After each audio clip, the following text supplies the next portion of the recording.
வணக்கம், நான் உங்கள் சோஃபியா. ஒரு குட்டி கதையோட நெக்ஸ்ட் ஸ்டார்ட் பண்ணலாம். ஒரு சிங்கம் காட்டில் இருந்து தான் அது வந்து இறை அடித்து எடுத்துகிட்டு வந்து ஒரு மரத்துக்கடியில் வச்சுட்டு சாப்பிட்லாம் அப்படின்ட்டு அப்படா அப்படின்னு உட்காரும்போது மரம் பேசிச்சான். இன்னோட உனக்கு 3 நாள் தான் கெடு இருக்குது, அதுக்குள்ளே நீ செத்து போயிடுவ, அதனால் உன்னால் என்ன முடியுமோ பிறருக்கு பண்ணு அப்படின்ட்டு அரண்டு போச்சான் சிங்கம். சரின்ட்டு அந்த நேரம் பார்த்து ஒரு மெலிஞ்ச ஒரு நரி அந்த பக்கம் வந்துச்சான்.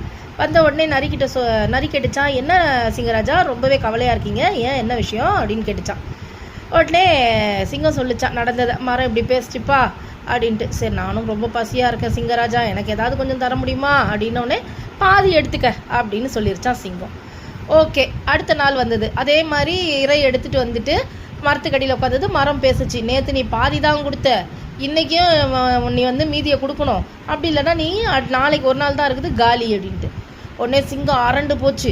திரும்பியும் நரி அதே இடத்துக்கு வந்தது. நரி வந்து கேட்டுச்சான், என்ன சிங்கராஜா இன்றைக்கும் இப்படியே கவலையாக இருக்கீங்களே, என்ன விஷயம்?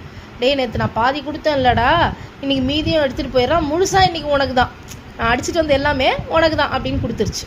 3ஆவது நாள் ரொம்ப கவலையோடு வந்துச்சு. ஐயோ, இன்றைக்கி தான் லாஸ்ட்டு டேட்டு, இன்னும் கொஞ்ச நேரத்தில் டைம் முடிய போகுதுன்னு. அதுக்குள்ளே அந்த இடத்துல ஒரு குரங்கு வந்துச்சு. குரங்கு வந்து சொல்லிச்சு, என்ன சிங்கராஜா, நான் 2-3 நாளாக பார்த்துட்ருக்கேன், நீங்கள் ரொம்பவே சோர்வாக இருக்கீங்க, எதுவும் சாப்பிட்றதில்ல, ஒன்றும் இல்லை, என்ன ஆச்சு?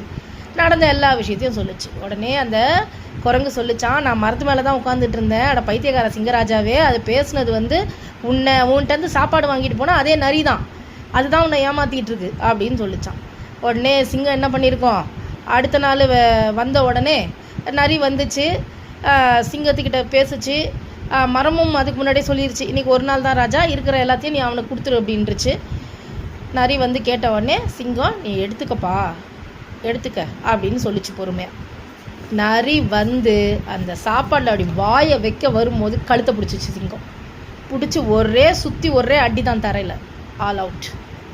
வந்து என்ன தெரிஞ்சுக்கிறோம் அப்படின்னா, ஒருத்தரை ஒரு வாட்டி ஏமாற்றலாம், 2 வாட்டி ஏமாற்றலாம், தொடர்ந்து ஏமாற்றிக்கிட்டே இருக்கிறதுன்றது நரியோட தந்திரம். ஆனால் தொடர்ந்து ஏமாந்துக்கிட்டே இருக்கிறதுன்றது எவ்வளோ பெரிய பைத்தியகாரத்தனம் இல்லை?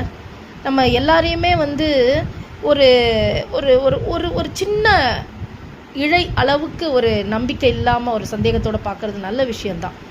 எல்லாரையும் முழுசாக நம்பி நம்பி நம்பி தோற்று போகிறத காட்டிலும் ஒரு இழை அப்படி பார்க்கறது நல்லது. ஆனால் அதுக்குன்னு அப்படியே சந்தேகப்பட்டு நீயா நானா அப்படின்னு நிற்கிறது இல்லை வாழ்க்கை.